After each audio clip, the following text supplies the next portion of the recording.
lot of responsibility as a U.S. Marshal. And I'm just learning it more and more each day in this role.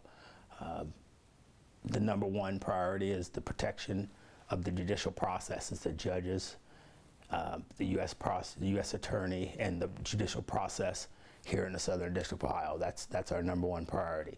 Second priority is our fugitive apprehension teams. Please, U.S. Marshals, open the door! It's extremely valuable that we continue to build partnerships and collaborate with our local law enforcement partners. Columbus Police Department, the Franklin County Sheriff's Office, ATF, all those partners work with us on a day-to-day basis. The United States Marshal Service can't do this alone. I grew up in a small town in northwest Ohio, Kenton, Ohio, Kenton. About 8,000 folks lived in that community, small farming community, just northwest of Columbus. Went to the Marine Corps in 1984, spent 4 years in the Marine Corps, was a military policeman in the Marine Corps, which sparked my passion for law enforcement. Was discharged honorably from the Marine Corps in 1988, and in May of 1988 I was hired by the Ohio State Highway Patrol, where I spent 29 years. Very proud of that 29 years I spent with the Ohio State Highway Patrol. I retired in 2018, went out west to Northern California, took a corporate security job. And January 3rd, 2023, Michael Black became the U.S. Marshal for the Southern District of Ohio. It's important that, first and foremost, the community understands what the United States Marshal Service mission is, what we do, how we go about apprehending these violent criminals. Our team in the Southern District's goal is to become more familiar with our community. The community knows more about what's going on than law enforcement does on a usual basis. So if we partner with them, I think it's extremely important that they understand what we're doing, how we're doing it, and more than anything, what we're not doing. That's why the U.S. Marshal and his team are partnering with NBC4 to bring you Warrant Watch. On the first and third Mondays of each month, we will profile criminals with outstanding warrants. The Whiteside, he's got Fed charges. We will follow deputy marshals from area agencies as they set out to make arrests. Marshal Black and I talked about the partnership. The United States Marshal Service, we don't have anything to hide. There's nothing about our mission that we need to keep from the public or the media. Just like the churches, just like the rest of the community, your partnership is important to us. Help us get our message out. Help us communicate with the community, and help us get our message to them about what we're hoping to accomplish. In June, we followed teams as they took violent suspects into custody during a crime blitz. Okay, I'll put eyes on just in case he walks out there. It's sad, it's disturbing. We constantly, as law enforcement partners, we're constantly looking for ways to rid our communities of these violent criminals. Only NBC4 was there as deputy marshals arrested and helped a suspect get into a cruiser. Investigators say he was nursing a leg wound from a shooting the day before. They say the suspect received treatment at the hospital under a fake name, then escaped. This individual was in a shooting, obviously the day before, where he's already committed violent crimes that we're looking for him.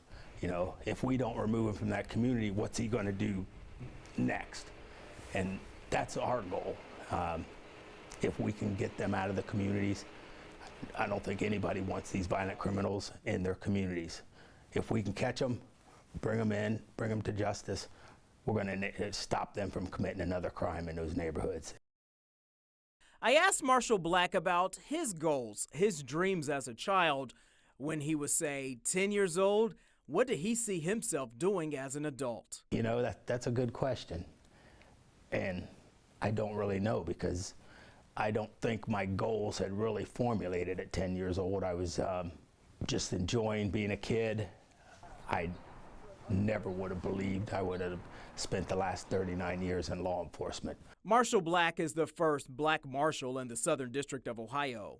It's an extreme honor to be appointed by a president, no matter what. But more importantly than being the first, for me, it's a stronger point to not be the last. I have an opportunity to position others like me to hold this position someday. On the wall in the marshal's office is a photo of a man who was born enslaved and in 1875 became one of the first black deputy marshals. His name's Bass Reeves.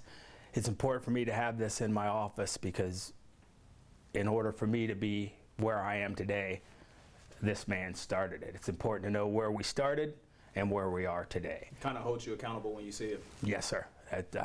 I look at him and know his history and know what he accomplished. And I think, you know, from where I come from in Hardin County, think about where he was when he was serving, things he must have went through. And it's important how I carry myself. It's important that the legacy I leave, but more important to make sure that I'm not the last that gets to hold this position.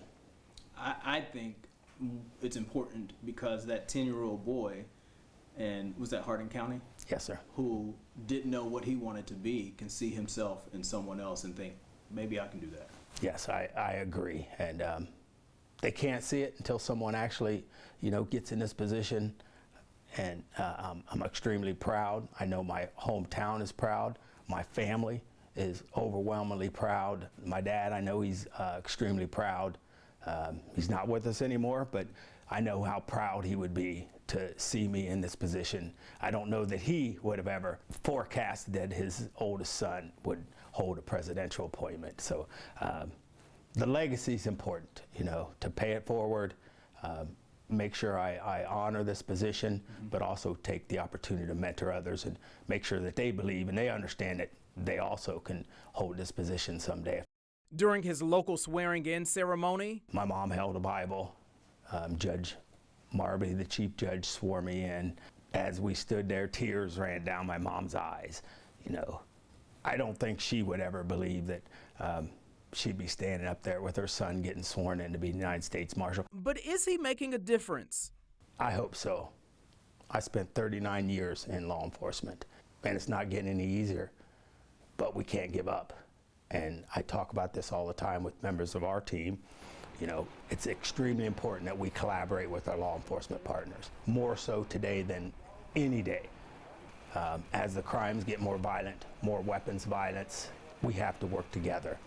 If they need us, we're going to be there. Whatever resources we can provide to them to assist in them combating their criminal, violent crime problems in their communities, I want to make sure we're there to do that so we can make as much of a difference as possible. Marshal Black says seeing younger suspects as the focus of investigations can be troubling. But I also don't have the option of picking and choosing who we apprehend, no matter what color you are, black, white, whatever ethnicity. That doesn't allow you to commit a violent crime in our communities.